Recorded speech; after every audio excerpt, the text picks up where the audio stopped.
Welcome to Playing the Big, Beautiful Long Game, where entrepreneurship meets spirituality. In this podcast, we explore the intersection of personal fulfillment, spiritual growth, and business success. This podcast delves into the idea that entrepreneurship is not just about profits or growing businesses. It's also about embracing purpose, meaning, and inner growth. Each episode features conversations with entrepreneurs and thought leaders who share their journeys of building businesses that align with their highest values and deepest calling. I'm your host, Debbie Zita. Sit back, relax, and thank you for being here. So it took me 3 years to actually be brave enough to record a podcast and start to put us out onto the web, because I was incredibly afraid, thinking that there's so many communities for women, there's so many communities for women in business. Why would anyone care what I have to say? But through the love and support of my beautiful community, I felt brave enough to actually step out and realized I was doing a disservice to the heart-centered way by hiding in my fears, because that's a huge part of what I teach women in our coaching programs and in all the beautiful different classes and things that we do. So here I am, stepping out in my boldness and in my vulnerability, sharing on this platform and various others why I got started. And look, I'm an entrepreneur at heart. I've loved being able to support people in exchange for, service and something else. Even from the age of, 7 or 8, I was selling flowers at the end of the street. And, I love the idea of just supporting people in some way and making them feel good about themselves and smile. And I love being an independent woman that can, earn her own money and pay her own way and show herself that she's strong and resilient. But I've been on a journey, like many of us, where I've had my heart broken. I've been through immense challenges, more than I can count. And I had to stand up so many times and find that, resiliency piece, because I was a kind-hearted little warrior from the age of 3, recognizing in kindergarten that I was here for some big grand mission, not knowing what that was. And it was never really about being famous or being rich or anything like that. It was about sharing love from my heart. I became very aware of the fact that we're all connected in some way. And I thought everyone held that belief and that view. And as I grew older, I realized, oh my goodness, not everyone sees the world the way that I do. So I shut all of that down, and I actually fell into a deep depression because I was moving away from my authenticity, and I was really trying to be someone that I wasn't.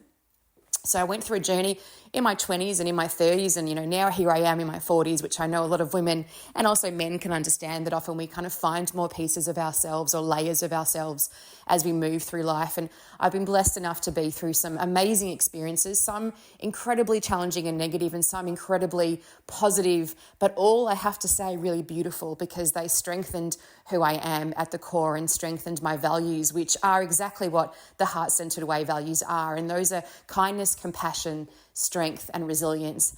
So much so that I love them so much that I've almost had them tattooed on myself, but not quite yet. Perhaps one day I will. So really what I'm all about is being able to connect back to myself and put those pieces back together. I had an acquaintance once say to me, Deb, it's a bit like, you're Humpty Dumpty, trying to put yourself back together. And she was right. At that time, I was really kind of living what I would call a life of an extra.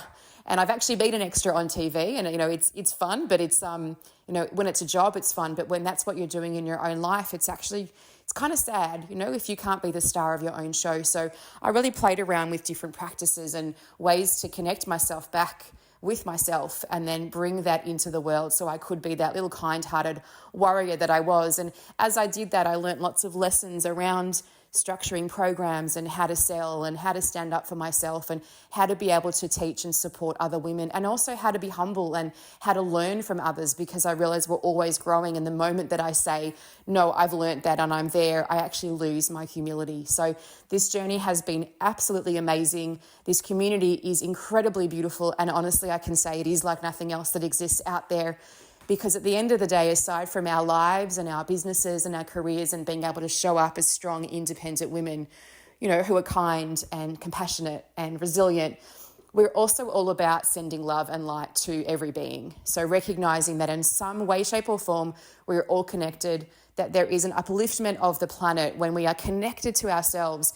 It doesn't mean that we have to be friends and marry everybody, but it does mean that if we want to, we can use the opportunities or facilities out in the world to drop into a deeper place of surrender within ourselves, so that rather than becoming triggered and anger and bitter and resentful and vindictive, which is, places that we go to as human beings, instead of doing that, we can actually drop into our awareness and choose to go into a place of transcendence and bliss and compassion and unconditional love. And so it's my vision and my mission to be able to touch as many hearts as I possibly can through the podcast, through the coaching programs that I run, through the conversations I have in my daily life, through letting people in on traffic, letting someone car come through because I don't know what kind of day they're having, and noticing all of my own triggers when I become impatient and frustrated with my son or with my family or, with myself, and having beautiful women like you around me to remind me to also come back home to my heart so we can have this ripple effect in the world. And that is the legacy that I would love to leave behind. So thank you so much for being here. Thank you for listening. If this is our first and last interaction, I love you. Be well, be happy, be peaceful. And if this is the start of our journey, I love you. Be well, be happy, be peaceful, and I will see you soon. The information provided on this podcast is for informational and educational purposes only and should not be considered medical, health, or financial advice. Always consult with a qualified health professional or financial advisor before making any decisions related to your personal health or finances.